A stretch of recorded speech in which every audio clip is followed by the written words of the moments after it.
বিকেলে নরম রোদে ছোট্ট আয়ান তার মায়ের সঙ্গে পার্কে ঘুরতে গিয়েছিল। চারদিকে সবুজ ঘাস, ফুলের ঘ্রাণ আর পাখির ডাক, সব মিলিয়ে খুব শান্ত পরিবেশ। আয়ান মায়ের পাশে বসে হঠাৎ জিজ্ঞেস করলো, আম্মু, সবাই বলে নবীর সুন্নাত মানতে হয়, সুন্নাত মানলে কি হয়? মা মুচকি হেসে আয়ানের মাথায় হাত রেখে বললেন, বাবা, সুন্নাত মানে হলো আমাদের প্রিয় নবী সাল্লাল্লাহু আলাইহি ওয়াসাল্লাম যেভাবে জীবন কাটিয়েছেন সেভাবে চলার চেষ্টা করা।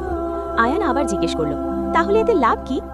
মা ধীরে ধীরে বললেন, যে মানুষ সুন্নাত মানে আল্লাহ তাকে ভালোবাসেন, মানুষের কাছেও সে প্রিয় হয়, তার জীবন শান্তিতে ভরে যায়, আর ছোট ছোট কাজেও অনেক সওয়াব পায়। আয়ান একটু ভেবে বলল, তাহলে আমি আজ থেকেই ডান হাত দিয়ে খাবো, সালাম দিব, মিথ্যা বলবো না, এগুলো তো সুন্নাত, তাই না আম্মু? মা খুশি হয়ে বললেন, হ্যাঁ বাবা, এভাবেই ধীরে ধীরে নবীর মতো ভালো মানুষ হওয়া যায়।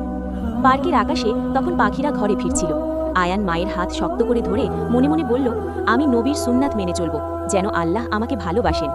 শিক্ষা, নবী সাল্লাল্লাহু আলাইহি ওয়াসাল্লামের সুন্নাত মেনে চললে জীবন সুন্দর হয়, আল্লাহর ভালোবাসা পাওয়া যায় এবং মানুষও আমাদের ভালোবাসে।